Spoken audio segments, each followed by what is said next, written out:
Happy Sunday, everyone. Hopefully you had a good day.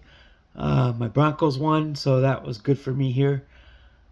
I wanted to kind of go a little bit off script tonight, and the reason is that I wanted to share something kind of basically with my followers on other platforms, particularly Facebook and X. And so I wanted to kind of go a little bit off script with this one as opposed to usual, just to kind of introduce a part of my life that I think many of them have been aware of, and one in particular on YouTube has been very well aware of, and of course that being the fantastic Anna Jorgensen.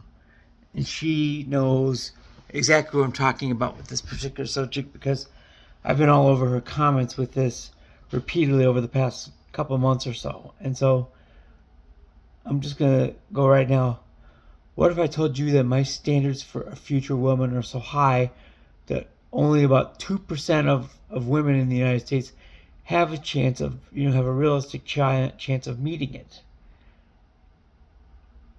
And a lot of you are looking at your screen like thinking right now that must be nuts. And in a way, I probably am. I will make a concession on that one. But hear me out here on this one. And I think this is a very important lesson for most single guys out there. You don't necessarily have to approach it exactly this way, but I will say this much right now. I'm writing a book, of course, that is called Stop Simping and Start Winning. And in that book, I make a couple of very salient points. One, you got to have standards. You got to have standards. And another chapter is that you have to vet for those standards. And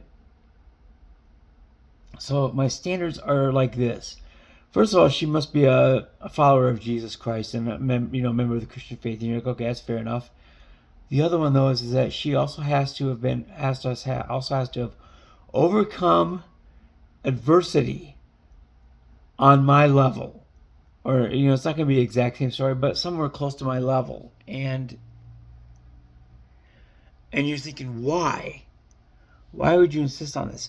Well, I'll tell you why. Because my marriage was to somebody who could understand that on the surface. And I think a lot of people can understand that on the surface.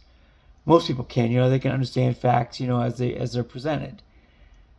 What people generally don't understand is how these events have shaped who I am and how important it is to understand what I have gone through in my life in terms of adversity and overcoming things to shape me for what I am and why I do some of the things that I do.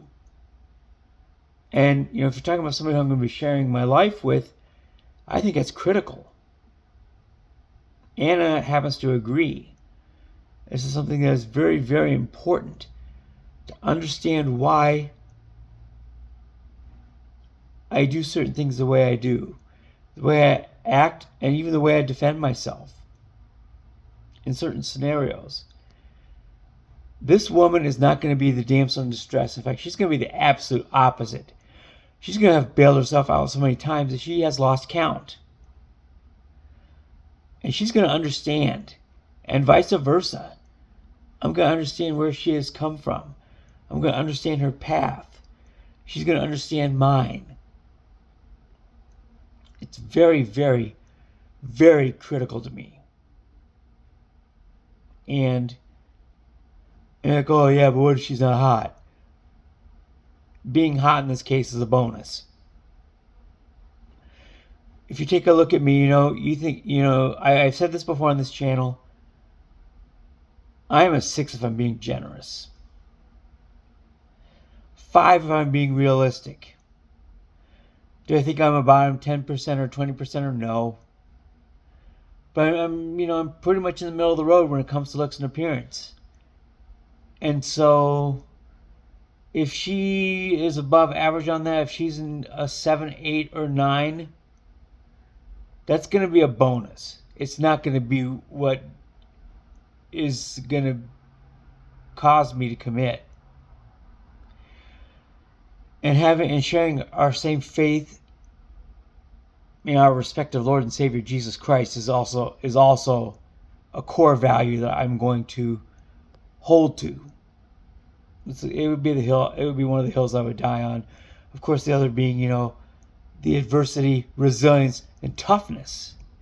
She's going to need to be one tough lady. Because to me, that is attractive.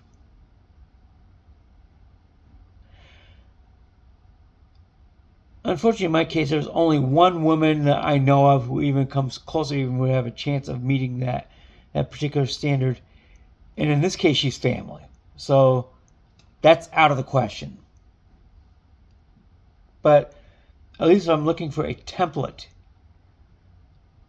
on what this woman has endured, that's the person I'm looking at.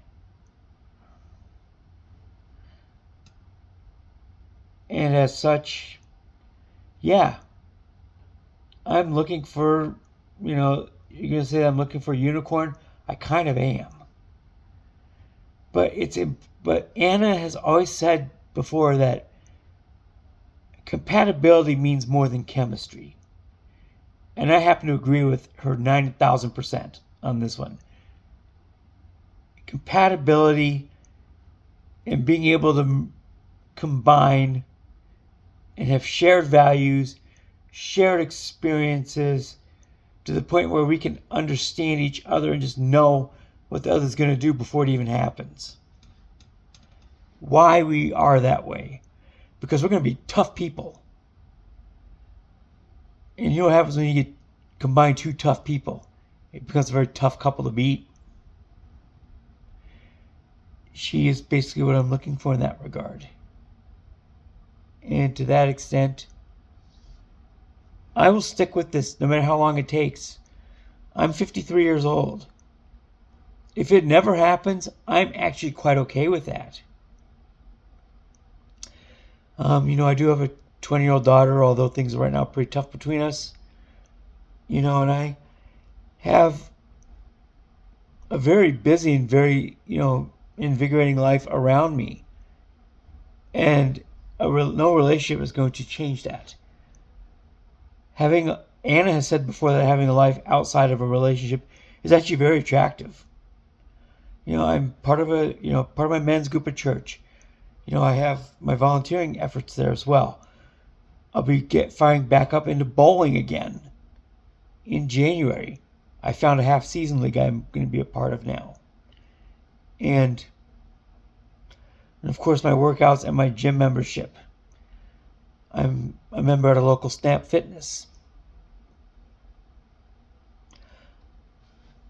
I think what people don't understand is that in order for me to set aside time for you, you kind of have to be worth it. You have to bring value to the table yourself.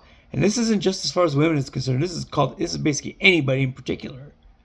Because in addition to working the 40-hour work week, the bowling, the church events, the workouts,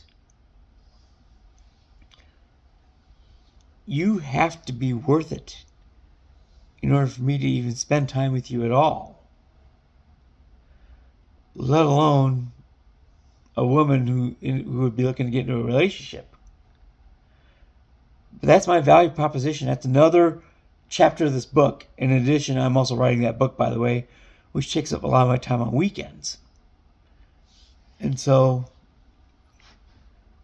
you got to bring value to be a part of my life personally.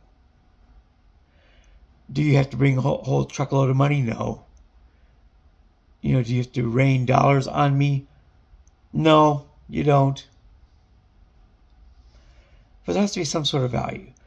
My men's group is worth it to me because it builds my faith. Spending an hour plus a week with those men brings value. Talking with my leader in that group. Value. Very wise and very professionally successful man. So that is the short of it. It's basically, what if I told you that my standards are very, very high? Well, guess what? They are very, very high. But for very, very good reason. And in my book, I'm going to explain why, men don't have to necessarily have their values that strict or specific. But you do have to have, pretty specific, strong values. And you also have to bring value yourself. And to this specific type of woman, I'm going to be everything because I am going to get her and know her and why she makes decisions and acts in the way that she does. I'm going to know in a way I've never known anybody before. This is the reason why I stand on these values. And if you're a single man out there, you should have some values too. Again, don't have to be that strict, but this is going to be chapter 2 of my book. And then also, chapter 7 is just learning how to vet for those. You're not looking for anybody who comes along who decides that they want to spend time with you. You want somebody who's going to add value to your life. So yes, there it is. It's me telling you that yes, I have very strict standards. And this is more not just for the YouTube channel, but also just for anybody who follows me on Facebook or X. Just a part of my life I thought I would want to share tonight, just because I was thinking about it. And I'll leave it at that. And even for all of you who don't regularly view this channel, I'll just say it tonight. I'll see you tomorrow. Peace out, homies.